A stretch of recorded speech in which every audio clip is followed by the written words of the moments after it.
Bonjour.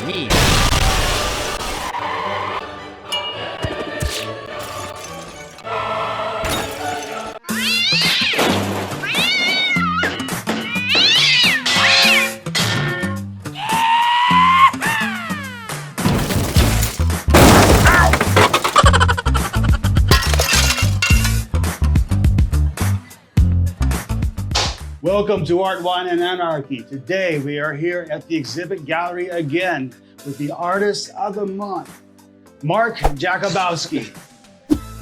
All right, so how did you get started on this very distinctive style of yours? When I was a kid, I really liked the Sunday comics and the comic books, and I collected Heathcliff comic books. Of course, I loved Mad Magazine. That was one of my favorites. Those were all big things that were a big influence on my style that I'm drawn to. Okay, so you've been developing this since you were a kid, getting Yeah. to be a comic artist. Is there any comic artist that you say is a main influence on your work? Robert Crumb is a big influence on my work. There's actually an artist that I grew up with. I was into skateboarding. I was a skater when I was a kid. And every month when Thrasher magazine came out, there was a section called Puss Zone, and the artist was named Pusshead. And every month there was a new drawing in the section, and I would practice basically copying. I would just copy it on paper. So that's how I kind of learned how to draw, was just to recreate something that I saw. Sure, I remember doing that as a kid. I think nearly everybody starts that way, but there's a few people that were put here from another planet, once in a while. Yep, that's right. Those are the best.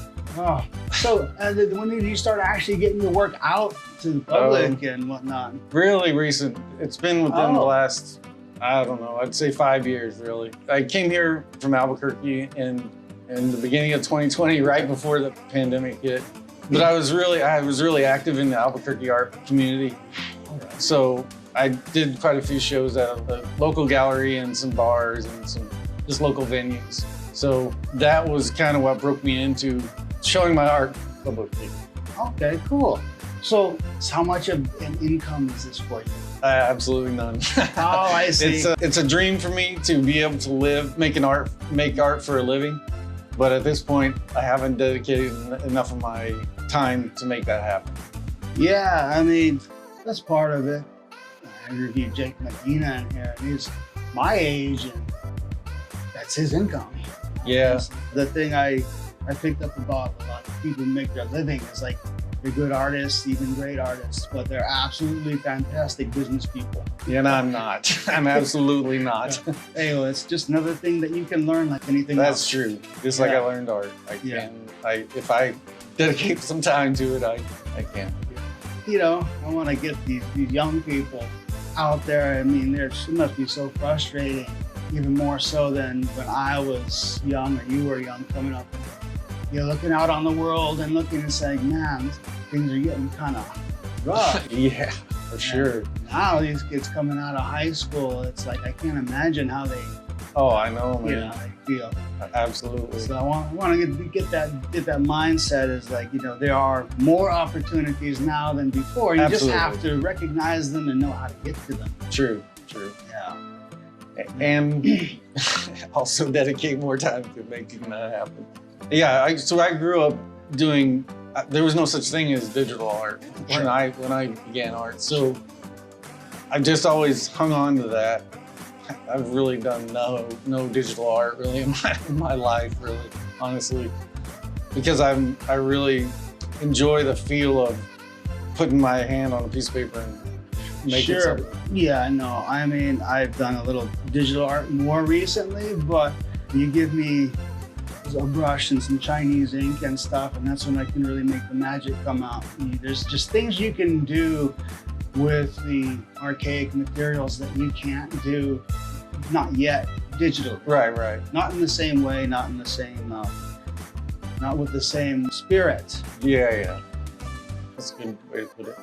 One of my early drawing teachers, this guy Wayne Miyamoto, who is now passed away, back in the UH, or actually the community college.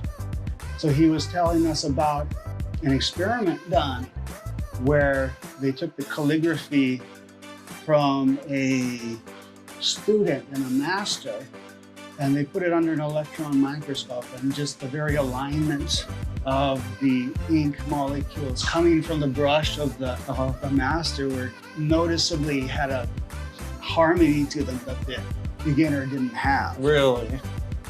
I don't doubt it. Yeah, That's so- amazing. So there is just things that machines can't recreate. I agree. I know that digital art is absolutely incredible. It blows my mind. And I appreciate every bit of it. It's just not my thing. It's just Sure. not what my Sure. media is I colored mean, pencil. I've done a lot of things, from oils to the Chinese painting to intaglio printing, but my bread and butter is always going to be Chinese painting. That's where it started. That's incredible. That's a really cool You know? thing. And another thing about my art is I don't strive for perfection as far as like lines, and I don't want everything to be perfect, because I want you to be able to know right away that it was done by a human hand, not digitally. Exactly. So you recognize it immediately. It's grainy, it's not even, it's not square, the lines aren't perfectly straight, parallel, you know. And that's an art in itself, because going back to Chinese painting, there's this, when you talk about the spontaneous style, some people call it the art of losing control. Yes. Like my old art teacher, Linus Chow, who got me started on it, he said, you should actually get drunk before you So before you let paint. your inhibitions, you let go of your inhibitions. Yeah. Totally, man. That's why I smoke weed. Yeah, honestly. exactly. I mean, so that's it. You just kind of let that inner child come out, because what does society do? It teaches us to box ourselves Restrain. in. You know? Restraint. Yeah. Yep. So. Yep. Yeah. And art is one way you can break those restraints that you feel that people put on you. Well, that's what Picasso said. It's like everyone is born an artist. The trick is to remain an artist as we grow up. That's absolutely true. I actually went a few years here and there where I didn't make anything at all for like a drought. Guilty. So I totally, I know how it is to not be able to create. I'm actually been in kind of a dry spell lately, and it's frustrating because I love making art. It's a huge part of how I get things out. You do some cool stuff here. Thank you. Thank you. I mean, definitely this is one of those styles where, you know, maybe I see something similar, but let's see, if I walked into a gallery down in Kona and saw this, it's like, hey, I know that guy. Cool. Yeah, I try to make unique, one-of-a-kind stuff. Yeah. Best I can. So, let's take a look at your work. Okay. All right. Stay tuned for the next portion.